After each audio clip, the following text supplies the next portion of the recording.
Hey guys, welcome into the special episode of Craze's Corner. We're going to be doing a mock draft. I'm joined by Will and Jeff. We'll be doing a 10-team half-point PPR, one flex, two wide receiver, two running back, six bench. We're not going to be drafting kickers and defenses. This is going to be a guide. You guys can see our thought process while we're drafting. And I think it'll be very informative, and I hope you guys enjoy. So I'm drafting at the 102. Will is drafting at the 106, and Jeff is drafting at the turn at the 110. So we're going to start the draft here. Obviously, number one overall, Christian McCaffrey. I think he should be number one overall in pretty much every draft. And then number two, you're still left with Dalvin Cook, Derrick Henry. No, don't do it. Let him slide to 6. Let Dalvin slide to 6. Dalvin Cook will not be sliding to 6. I feel like he's a tier above a guy like Derrick Henry and Alvin Kamara. The passing work sets him apart from Derrick Henry, and the questions at offense set him apart from Alvin Kamara. So I'm going to take Dalvin Cook at the 102, followed up by Kamara, Barkley, and Henry. Whoa. Will's on the clock. This is where it gets interesting. So, look, I'm going to go wide receiver. I'm going to be honest with y'all. If this is the way the draft unfolds, I'm going wide receiver right here. And I know everybody, the boards are showing like Chubb and Elliott and Taylor, but I'm gonna go with Tyreek Hill here. I am. I'm gonna go with Tyreek, and that's where I'm going. Wow. Okay. Tyreek Hill is followed up by Zeke, Chubb, and Taylor. Hey, Jeff, I'm the only guy to go wide receiver. You are. And this is where it gets interesting, too. I'm going to take the guy, and looking at this offense, you got your two choices. It's like, what am I going to do? Am I going to take either another top receiver, top tight end on the board, or a running back? I'm a running back guy. I want to make sure I got depth there. So I'm going to go ahead and take Aaron Jones. Then I'm going to follow that up with the guy I talked about earlier in our show, Najee Harris. Yeah, that's a good 1-2 pair there. You're running back. You were followed up by Travis Kelce, Devontae Adams, and DeAndre Hopkins, which leaves Will in a great spot to take a wide receiver if you or a running back. I'm taking Eckler. I'm getting Eckler with the 5th pick in the 2nd round. Yes, I am very fortunate because thank God the computer did what it did. It went running back and then followed by wide receiver and tight end. But I am going to take Austin Eckler right here because I don't believe there's going to be another running back that's left on the table for me at 3rd round, pick 6. Yeah. Wow. There's another guy. I don't know because I'm not sold all the way on Eckler. And actually, they took him 2 picks after you, and that's Antonio Gibson. Yeah. I was thinking there was 3 directions Will could have gone with that pick, whether he took Eckler, which I think would have been the best pick, which he did. Yeah. He could have followed up with Stephon Diggs if he wanted to go wide receiver strong. He could have had 2 great wide receivers, or he could have gone Antonio Gibson, who is maybe going to be used like Christian McCaffrey. And then DK Metcalf was followed after that, so I'm on the clock. And this position, there's quarterbacks. All the quarterbacks are still available. Running backs, Joe Mixon, Clyde Edwards-Helaire, and James Robinson. Due to the injury to ETN, James Robinson is a guy who I like to take here. There's still really good wide receivers on the board, but I'm going to have to go with my guy James Robinson here. His ADP hasn't caught up with him yet, but he's easily a late 2nd round pick for me. He's going to see a similar role to what he had last year. Woo. And then followed me, Clyde Edwards-Helaire, and Joe Mixon. So Team 1's got 3 really good running backs. That's strong. That's scary. Yeah. I honestly, I still don't trust the Bengals line. Yeah. They've been looking very, very shaky. But, just to have 3 number 1 running backs like that, is so scary. That is something that is scary. There's a couple questions with how much work is Edwards going to see, and can Mixon stay healthy? What's interesting about that, if I was Team 1 and I had McCaffrey and Edwards, I agree with those. I don't know if I took Mixon there. I probably would have took Mahomes at the third round, pick 1, because he's going to give me rushing touchdowns too. He just is. I mean, so for my Joe pick, Mixon's a tough pick. Yeah, but Joe Mixon I've seen go all over the place. I've seen him go at the end of round, at the beginning of round 2, all the way to mid round 3. It kind of depends on what you believe in the Bengals offense. So for my pick here, there's really only 2 players I'm considering. I'm considering Calvin Ridley from Atlanta, who I think could finish as the wide receiver 1 with the absence of Julio Jones, or the guy who I'm going to select, Darren Waller, tight end number 2, in my opinion, in the 3rd round after getting 2 really good running backs. I think that's a steal. A.J. Brown, Patrick Mahomes, and George Kittle followed up with that. So Will is now on the clock, and I think I know what direction he's going to go. I'm going home, baby. It's going to be Skull. I'm going with Justin Jefferson. He's sitting there in round 3. I will take him. Even if and that's followed up in. There, Calvin Ridley went near the end of the 3rd round, which I think is great value for him, followed up by DeAndre Swift, who might not even play week 1. And then Keenan Allen, and now Jeff is on the clock. Well, I'm going to go with the guy that I know is going to actually be a rushing threat as a quarterback, which is Josh Allen. Ooh. Wow, 2 quarterbacks going early here. Interesting. Very early. And then I am going to continue on with my 0 wide receiver strategy, and I'm going to follow that up with David Montgomery. Oh, great pick, Jeff. Why did you take Montgomery over Dobbins, for people who are wondering? I do not trust Dobbins yet. He still has Gus Edwards there, and then the probably number 1 back on that team is Lamar Jackson. So that's why he's still fighting for carries against his own quarterback, the guy that touches the ball 100% of the time. So that is why I chose. And another reason is I think Andy Dalton is going to be out there with kid gloves on. He's not going to be throwing it down the field. They're going to matriculate the ball down the field, and they're going to need David Montgomery to do that. Yeah, and I think Dobbins also lacks in the receiving. With this being a half-point league, not sure how many checkdowns Dobbins is going to see, where Montgomery will see a lot with Dalton under center. And your pick was followed up by Terry McLaurin at the beginning of the 4th. I think it's also a really good pick. Chris Carson, Josh Jacobs. Not high on Josh Jacobs, but Will is on the clock.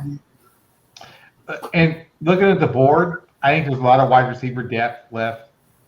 There's definitely tight end depth left, because the top tight ends, to me, the top 3 tight ends are clearly gone. Yeah.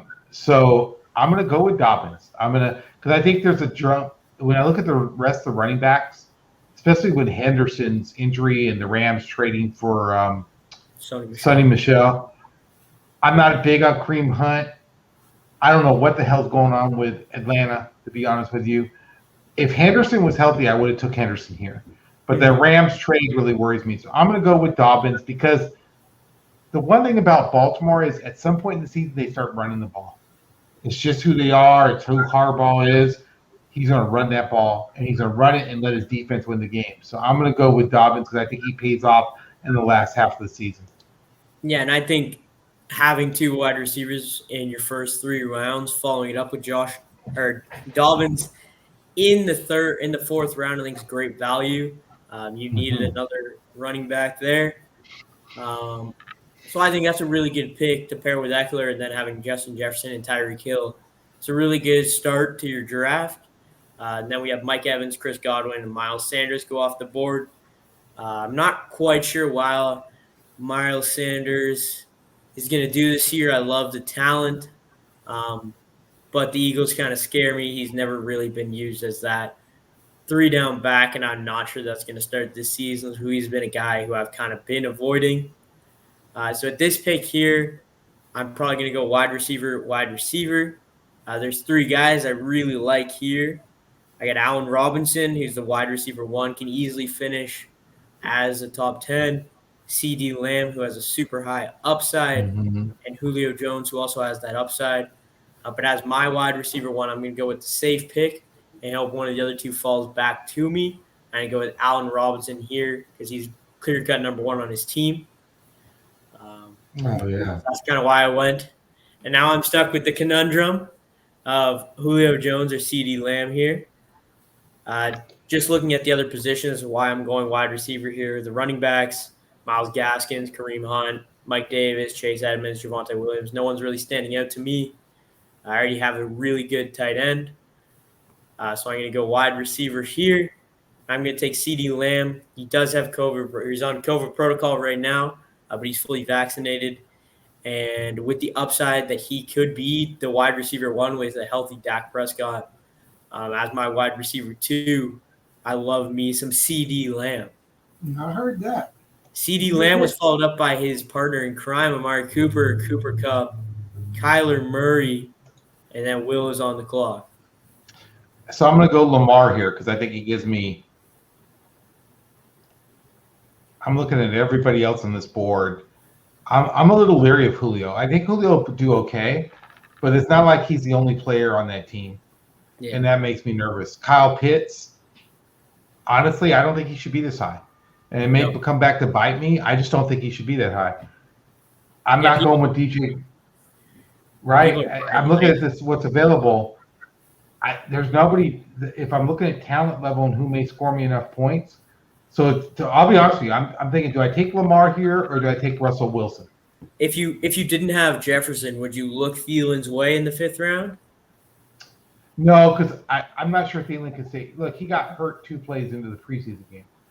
I'll be honest with you, as a Vikings fan. As a Vikings fan, I wanted to see if you go that way if you didn't have Jefferson. No, because I personally wouldn't either. My question is, and Jeff, Lamar or Russell? Well, if it was me, I don't like to stack running back with the quarterback. Yeah. I that's actually one of my rules. So I would go with Russell. I went with Russell. I did it. And then I think that's value there. I know it was a big drop on the draft board, but I'm gonna go with Russell. And right after Russell Wilson went Lamar Jackson, Julio Jones, and Myles Gaskin. So Jeff is on the clock to finish out round 5. What are you thinking here, Jeff? I am thinking Deontay Johnson, and then I will, and it's tough because this other player that I really want to take is on my team, the Seahawks, but I am going to go with Adam Thielen because I think that they will be rolling coverage towards Jefferson, and Thielen is a veteran, and he has a connection with Kurtz. I think I've got 2 strong receivers right there. Yeah, and you needed receivers because you won 3 running back and a quarterback early. I like guys like DJ Moore and Tyler Lockett more than Thielen. I think Thielen might fall off with touchdowns this year, but we will see. Will is on the clock here. Tyler Lockett, DJ Moore, and Kareem Hunt went after him. Now. Earlier in the episodes, we talked about overrated, underrated, and all that, right? And I said I thought Arizona's running backs were underrated. So I'm gonna stick with what I said, and I'm gonna go with Chase Edmonds here because I think in the 6th round, looking at my lineup, if I really believe what I said, he could be the 3rd running back I need for the season. And so I'm gonna go with Chase Edmonds. Backfield. Being paired with James Conner, Chase Edmonds is by far the better receiving back. So I do like that pick there. He's followed by Kenny Golladay, Mark Andrews, and Dak Prescott, who is dealing with some injuries. He's not a guy I would take at this ADP right now. No, I'm with you on that, Zach. I'd take him off my draft board right now, to be honest with you. Yeah, unless he falls late. I take him later, but I'm not going to take him anywhere near this early. For me, I have 2 running backs, 2 wide receivers, and a tight end already. I'm not going to look at a quarterback here. They're guys Justin Herbert, Aaron Rodgers, Tom Brady, Matt Stafford, Ryan Tannehill, all guys I think I can get Tannehill later. So I'm going to pass on that for now. Looking at the running back position, Mike Davis, Javonte Williams, 2 guys I'm interested in here. At the wide receiver, Jamar Chase, Michael Thomas, Brandon Ayuk. I feel like there is some better value later on for wide receivers. So at this pick right now, I'm going to have to go with Mike Davis. He's the number 1 on the Falcons. And he's going to see the carries, and I think he'll see some dump offs. He doesn't really have much competition there. And I was hoping Javonte Williams is going to fall to me at this position for my running back 4. These two are kind of – I like Williams in this position because I already have 3 running backs who I know are going to start off strong. I think Davis is going to have a better start to the season than he finishes. And I think Williams is going to have a better finish to the season than he starts. So these two, if I can get them in the 6th and 7th round, are guys I really like to pair together because you're going to get the first of the season from Davis and the end of the season from Javonte Williams. That's a win right there. That's really. Now I have 4 running backs that I feel comfortable with. Kyle Pitts finally went off the board, Jamar Chase, and Melvin Gordon, who will start the season off good as well. Now Will is on the clock. So I'm gonna. This is where I take my risk. My first, what I think is the real risk of the draft, and I'm gonna go with Michael Thomas, because I'm sitting in the 6th round, and if he or 7th round, right? If he is what we think he could be, if he's healthy and his head's on straight and he wants to be in New Orleans and they commit, and Winston didn't look bad. No, if they don't start Jameis, if they don't start Jameis Winston, honestly, they should fire the whole coaching staff in New Orleans. But he looked really good with Marquez Callaway. He looked amazing. And I know it's Marquez Callaway, but I'm going to go with Thomas here because he's not going to fall to me by the 8th round. No. And this could push me with my roster. That could give you 3 wide receiver 1s. Yeah, 3 wide receiver 1s. And I'm come the end of the season. Yeah. So I like that pick there. Michael Thomas followed up by Brandon Ayuk, who I think can have a really good breakout year. And then Raheem Mostert, who I'm kind of off on because of the injury history and the fact that he's in San Francisco's backfield. And then Aaron Rodgers went to Team 9, so Jeff is on the clock to make 2 selections here. What do you think of Jeff? Well, I think I am going to go ahead. He could be the number 1 guy again in an offense that is considered run first. But I think this year he's going to restore his name, and that's going to be Odell Beckham Jr. Yeah, and we talked about him on the Overhated show. I brought him up. And on our must-have show, Will brought Odell up in the 7th or 8th round. So we both like that pick as well. As your wide receiver 3, I think that's good value. And then I have another guy that I want to kind of shut it down on. Will is very high. And this is a reach. Ladies and gentlemen, I don't know if I would do this if you were in your actual draft. I might, because I'm crazy this way. I think this guy is going to stay as the number 1 receiver for the New Orleans Saints. There is no guarantee that Michael Thomas is coming back. No. He hurt me last year in that. But Marquez Callaway. Don't be bitter, Jeff. Player. What's that? Said don't be bitter. I'm a little bitter from last year. But I like this dude even last year, and he has already shown me a rapport with Jameis Winston. And if that can happen over the season, even when Michael Thomas comes back, that does not mean that he's going to be the number 1 receiver. This kid has talent. He has grit, and he wants to be a number 1 receiver. That's why I'm taking him. Yeah, and you are at the turn there, so there's no telling what could happen on the way back. Some guys, some other guys might reach for him. So I think that you love Marquez Callaway. You've been high on him, so it's a good pick there. He's followed by T. Higgins, Dallas Goedert, and Chase Claypool. Will is now on the clock. What are you thinking, Will? So I think I have 3 potential number 1 wide receivers. I think I have 1 clear number 1 running back and 2 number 2s, just to be honest. Yeah. So looking at the board, My question is how much faith do I have in Ronald Jones? Hopefully not much. I would not be looking at Jones here. I feel like he's had his time to prove to the Buccaneers he can be their running back one. And when it came down to it in the crunch time last year, it was Leonard Fournette. But I think with the addition of Giovanni Bernard, who's going to be their third down back, I'm kind of staying away from the Bucs backfield. But there is a nice out there. So do we do – okay, so I think I need another running back. Yeah. And so looking at running backs, it's maybe David Johnson to me. And then what the hell's going on in Buffalo? I mean, I think you skipped over the player I would take here. There's one guy left I have in a tier above the rest. And running back. Running back, yeah. Running back who I have in a tier above the rest. Damian Harris. He's a pass running back, which turns people away.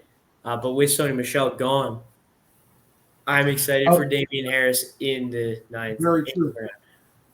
Okay, so I'm going to go with Robbie Anderson. Okay.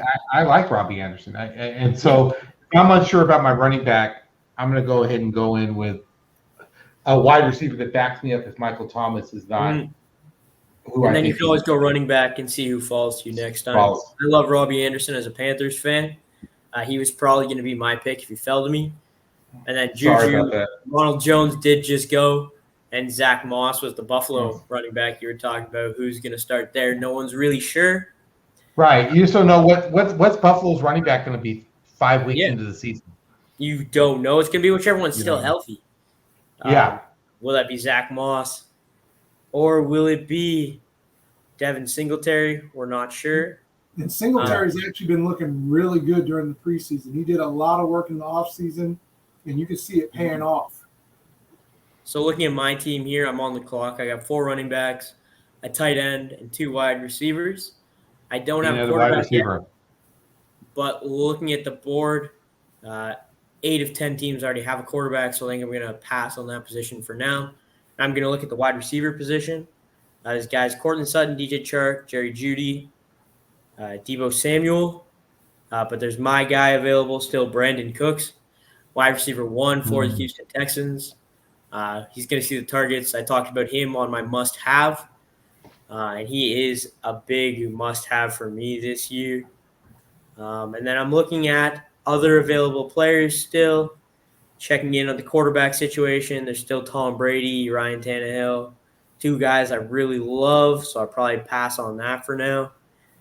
Damian Harris is tempting me there, being I believe that he's going to be 150 carry, 30 target guy. I do already have 4 running backs, though, but you can never have too many running backs. No. Running back depth is extremely important. At the wide receiver position, if I was going to go wide receiver, Jerry Jeudy, Deebo Samuel, those kind of be the top 2 guys left on the board for me. If I had to pick one of those 2, I'd probably go Jerry Jeudy with Bridgewater being named the starter there. They seem to have a connection in camp. But I am going to go with Damian Harris, taking a 5th running back. And Jeudy did go right after Trey Sermon, Deebo Samuel, and Will is on the clock. I don't want to draft a tight end. That's one of my reasons for drafting Darren Waller in the 3rd is when you get to this point in the draft, you're like, I don't really want anyone that's available for this draft price. So yeah, not right now, not at this point in the draft. You're pretty much, if you don't take one of the top 3 tight ends, I'd probably say wait on the position. Unless you can get really good value on Andrews or Hawkinson or Pitts, wait on the position until the last few rounds. So Will does have 4 wide receivers and 3 running backs and a quarterback. You talked about going running back last time. There are a few running backs still available that might be of interest. What'd you say, Jeff? still a lot of value out there. Yeah. Receivers, definitely. Even a guy like Devonta Smith, who could be the number one on the Eagles, is still available. Yeah, I'm not touching any player on the Philadelphia Eagles. I need to tell you that right now. There's a lot of directions you could go with this pick. Yeah. What do I got left? I got one guy I really like that's sitting out there is Tyler Boyd. He's one guy that I don't think Jamar Chase is really going to take as many targets as a lot of people think away from him. You have way more faith in the Cincinnati Bengals than I do. Yeah, I think right now the Bengals are having 3 wide receivers drafted fairly highly. And I don't think they can sustain that plus Joe Mixon. For the Bengals to live up to the hype in fantasy, they're going to have to score over 30 points a game, and I don't think they can do that. So if I was picking here and I was Will with 3 running backs, I might be tempted to go with a Michael Carter, who could be the number 1 for the Jets. Other running backs available. Another big committee right there. Well, so the question is committee. So what is David Johnson's value? So that's the thing. What do you believe? They brought in Ingram and Phillip Lindsay, and right now David Johnson in the preseason has pretty much only taken third down snaps, with Phillip Lindsay and Mark Ingram taking first and second down snaps. I think Phillip Lindsay is going to start for the team, and David Johnson will be solely a third down back. So how many of those third downs does he see targets is what it's going to come down to. Because barring injury, I don't think he can have a huge rushing role on the team. So what's Indy? What about Detroit's running back position? DeAndre Swift, who was taken earlier, might not play week 1, so that leaves Jamal Williams as an option. And then that's going to come down to Swift's health throughout the season there. The running backs at this point in the draft are kind of iffy, and that's why I think it's important. Right after that Javonte Williams cutoff for me, the only really guy I like after that is Damian Harris, who I got. But yeah, I think it's important to go running back heavy early for this situation because I'm not in love with any of the guys left. I think there's a lot of depth. There's a lot of depth still left at wide receiver. There is. But Michael Carter might be the last starting running back available. Running back. So I'm gonna go with Michael Carter. I'm gonna take a chance here. Okay, and that's a pick I like. He's got the upside to be the running back 1 in New York, even if he doesn't start the season. Just looking at tight ends that were still available because you didn't have one.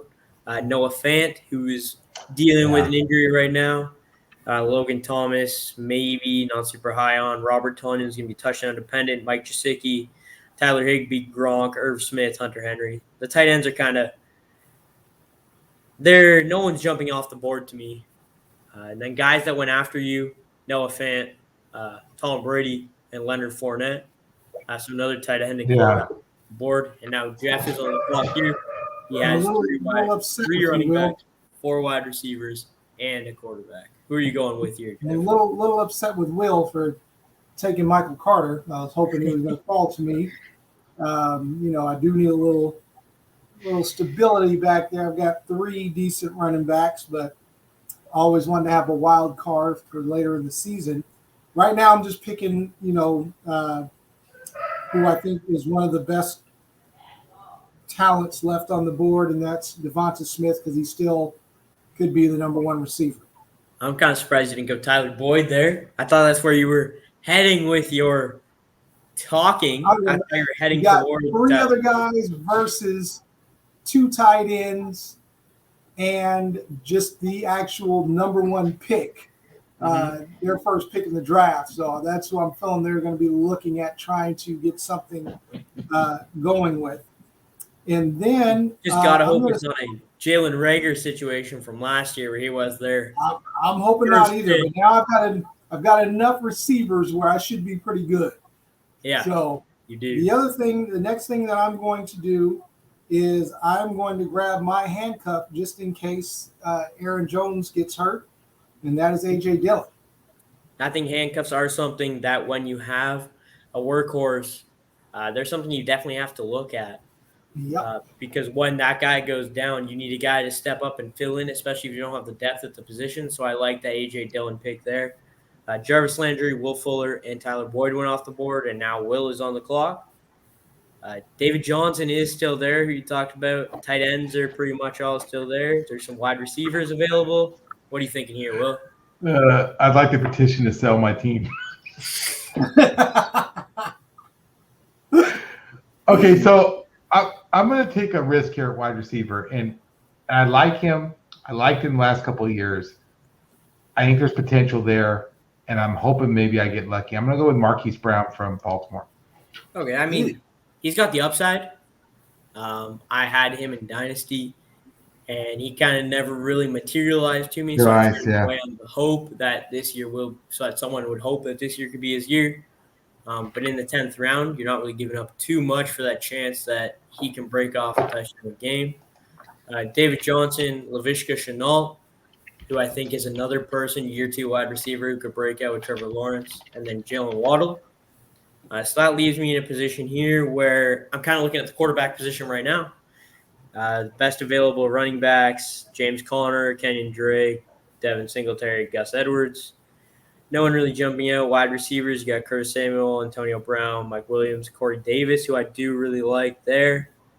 But I think I'm going to go with Ryan Tannehill. He's got two top 10 wide receivers, in my opinion, with A.J. Brown and Julio Jones. He's been good for fantasy. And the guy I wanted to fall to me here did. I'm going to go with Corey Davis, wide receiver 1 for the New York Jets. Yeah. He's a sleeper pick, and like my Brandon Cooks pick, he's on a bad team with a bad defense that's struggling with injuries, so they're going to be even worse than what we thought. And they're going to be scoring a lot of points. It was between him and Antonio Brown for me, but Antonio Brown being the second or third option versus Corey Davis being the 1. I had to go with Corey Davis. I like Tyler Higbee, James Conner, and Antonio Brown went next, and now Will's on the clock. And I still don't want to draft a tight end. No. And there's 3 rounds left for you guys, 2 picks left for me. So eventually you're going to have to take a tight end, but the value really isn't there, in my opinion, until the last couple rounds. But yeah, looking at your tight ends, you still got Tonyan, Gesicki, Gronk, Irv Smith, Hunter Henry, Johnny Smith, Evan Ingram. That's the guy right there. Be a homer. Take Irv Smith. Nah, man. He can probably get Irv Smith with his last pick. You, me, and Zach are going to be the tight ends I pick here before this is over. Look, what I think I'm going to do is I'm going to back up my quarterback now. And what I'm going to do is I'm going to go with Roethlisberger because it gives me a good quarterback in my bye week. And I think he could have a great season. And if Russell was to get hurt, I have someone that can step in. Yeah, and then Jalen Hurts went off the board, Curtis Samuel, Mike Gesicki. I do like the Roethlisberger pick. He gives you the ability to, if Wilson has a bad matchup and Ben's is preferable, you can switch them out. And it's always good to have the depth there in case an injury happens. Jeff is now on the clock. His last pick was A.J. Dillon. He went 5 wide receivers right before that. He still does need a tight end. I do. Will tight end be one of these 2 picks, or is he going to punt it for his last pick? And we're not taking kickers in defense, right? No, we're not taking kickers in defense. I felt like that's kind of redundant. I prefer to draft without kickers and defenses. In my leagues, I prefer to have extra flexes or an extra wide receiver spot. My followers league that I'm running has 3 flex and 6 bench spots still with no defense, no kicker. It's not fun to win and lose a week based on a kicker's performance. Because I'm not playing fantasy football to draft a kicker. I'm not analyzing the kickers. And if you lose a championship because the kicker missed a kick, that's just terrible. I'd rather my guy drop a touchdown than a kicker missing a kick or being beaten out by another kicker who had an amazing game. And the same thing goes for defenses. I'd rather have that extra flex position there. Well, I'm going to go ahead and look at my flex right now. Yeah. And this is just in case. This guy could still be a number one receiver. And I am stacking a bunch of receivers just to figure out, just in case some guys don't pan out. And because we don't have a lot of the other things I have to worry about, like picking a kicker or a defense. But he's sitting here. He's got a lot of upside. He may pan out, and that's Michael Pittman. Great pick. I think one thing that's important as you get into the later rounds is you want guys who you're going to know after week 1 or week 2 if they're going to be what you thought they're going to be, or if you can drop them. Because you're going to want to pick people up on the waivers. There's always those players like James Robinson who demand a spot on your team, and you're going to need guys to drop. So if your last couple picks, if you take guys that you think won't progress until the middle of the season, it's not really worth the roster spot to take a chance on someone who might not be good until week 8 because they're just going to be clogging up a roster spot that you could be using for someone else. And even if you think they're going to be good come mid-season, you could draft someone who you think might break out week 1. And if that doesn't happen, week 4 or whatever, you can pick those guys up for nothing still. That's I normally don't pick this many receivers, but I also like to look at matchups. So I know if there's certain guys like Michael Pittman is up against playing Houston or somebody, I'm throwing him in there. You know, Callaway, if they're playing against the Falcons, I'm throwing him in there. So there's a lot of matchup things that I can do here by having, 6 wide receivers that I have.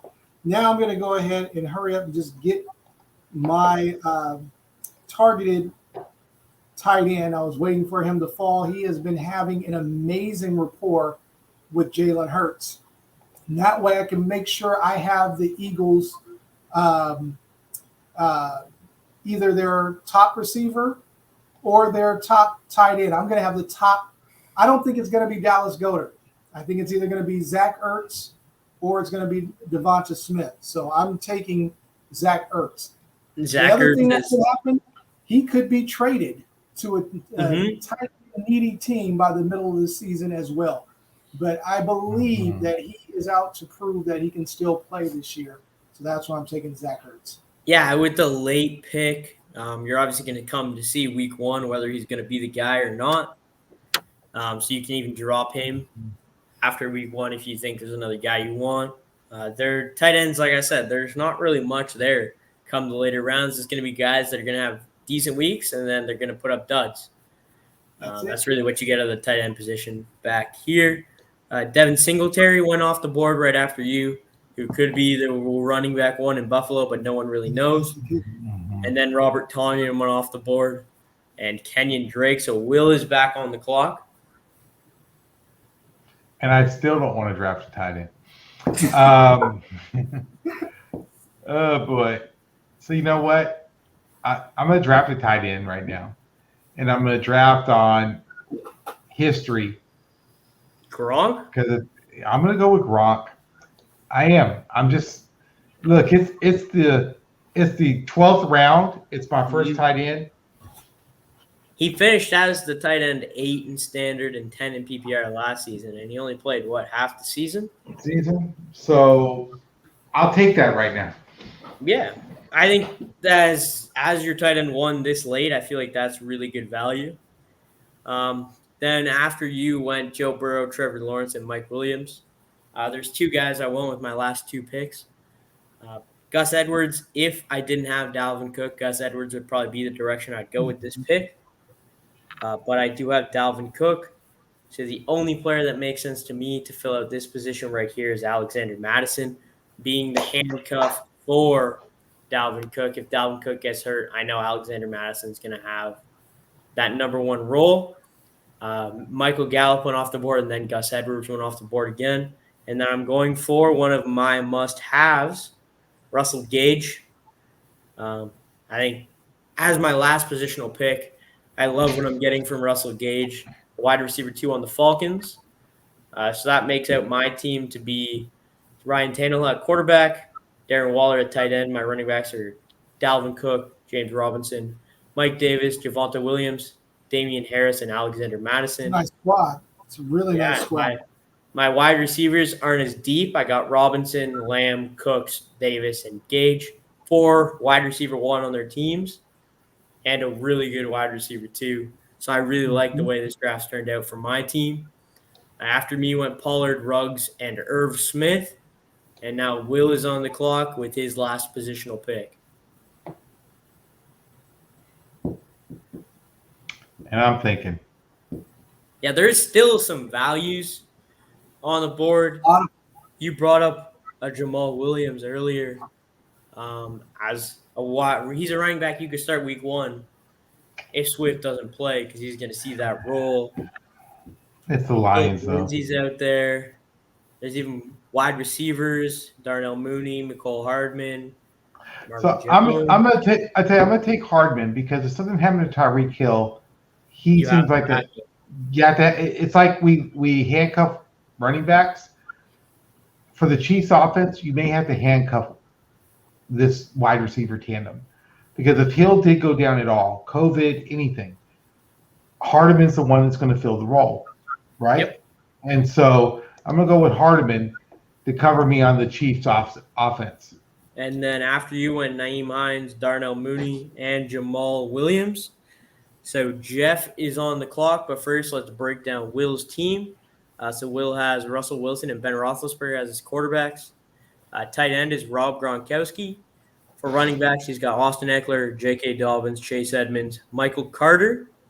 And at wide receiver, he's got Tyreek Hill, Justin Jefferson, Michael Thomas, Robbie Anderson, Marquise Brown, and Mecole Hardman. So his team also did turn out well.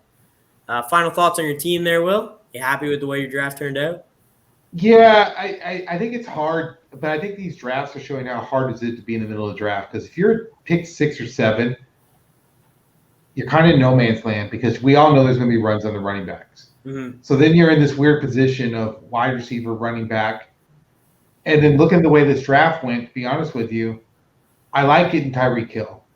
Yep. But then when we got back to my second round pick, had Jeff not, I was kind of hoping Najee Harris would fall. But I get it. Jeff took him. So maybe that would have made me, had Jeff not taken Najee Harris, maybe I'd feel like, okay, had I got Hill and Harris, I'd be feeling better because there is the issue with Eckler. But I think the rest of, I think getting Michael Thomas in, was it round 7? Mm-hmm. And I'll take the risk with Carter in round 9 because he could pop out to be a decent number 1 running back for the Jets and give me some points every week. All right, Jeff, you are on the clock, Mr. Irrelevant. Who is your selection? Mr. Irrelevant. And this is, to some people, going to be very controversial. To other people, not. But I think this guy could be starting by week 3, if not week 1. There you go. Just in case anything happens. That's a guy I like to draft in late rounds with deep bench. Because if he starts early, you play him, he's going to be great rushing value. That's it. And if he doesn't start, you can drop him week 1 and be like, I don't think he's going to start till week 8, and then pick him up week 7 before he starts, and you'll be good to go. Jeff's team finished off with Josh Allen and Trey Lance. At quarterback, Zach Ertz. At tight end, his running backs are Aaron Jones, Najee Harris, David Montgomery, A.J. Dillon. And wide receivers are Deontay Johnson, Adam Thielen, Odell, Marquez Callaway, Devonta Smith, and Michael Pittman. What are your thoughts on your team now that you are done drafting? This is not one of my standard teams that I would ever draft, honestly. The one thing I do like about it, I'm very running back heavy. Normally, I would never take a quarterback in round 3, but I wanted to try something different. The thing that I do like about this strategy is that I have a lot of options as far as not only for the wide receiver position, but also for my flex position to play matchups and also watch and see which wide receiver is starting to get a lot of targets. Now I'm able to mix and match. I know my running backs are already going to be solid. Aaron Jones is going to get carries. Najee Harris is going to get carries. David Montgomery is going to get carries. I feel like I might even have the number one running back in Buffalo and Josh Allen. So I feel like I have a really a team where I can really play matchups and honestly keep my competition guessing. You know, who is this guy going to play this week in this slot? If they know that the Colts are playing the Texans, they're like, damn, especially if Michael Pittman and Carson Wentz are having a good rapport, they're like, man, this guy, he might throw this. I'm hoping he doesn't throw that guy in there. So I've just got options all over the place. And that's one thing about having all those options there is it can kill you when you're playing the matchups and you start the wrong guys, because you do have the depth. So that's one thing people have to look at when they're playing the matchups is it can really ruin how much you enjoy playing fantasy football when you start the wrong guys every week. But that's something you just got to live with. And I think it's great that you have the depth to be able to switch it. In my 20-plus year illustrious career in fantasy football, I think I know what guys play. But no, I know what you're saying, man. There's some guys that will sit there stressing, sending text and trying to follow guys on Instagram, finding out who I should play this week in this particular spot. Yeah, I like normally getting guys that I know what they're going to do week in, week out. This was a different type of draft for me, especially drafting in this last position. But you know, I'm not mad with what I came out with. Yeah, mocks are all about experimenting, trying out new things, taking quarterback early, a tight end early, going 0 running back, 0 wide receiver. It's really a time where you get to test out and see, well, which drafts you like better. This year's draft, I know Will said he doesn't like drafting from the middle there. I personally like drafting at the beginning, I want to be 1 or 2 to get McCaffrey or Cook. If I'm not going to be 1 or 2, I want to be 9 or 10 this year, so I can get 2 running back ones at the turn, either that way or I'll have the running back one followed up by another running back. But yeah, I think this year there's a lot of value for wide receivers late. If you look in the middle of the draft board there, the wide receivers going off the board, there's a lot. Running backs are kind of top heavy. And then tight ends, once you get past those first 3, they're all kind of falling down. But we want to know, what do you guys think? Who do you guys think, people watching, who do you guys think had the best draft? Was it me? Was it Will? Was it Jeff? Let us know. You can use the MEedia app to let us know. And we will respond. We will use that MEedia app. And we want to hear what you guys think. But yeah, thanks for watching. I hope you guys enjoyed our mock draft episode. And I hope to see you back for our next episode. It'll be episode 8. Thank you, guys. Thanks for joining. Thanks, Zach.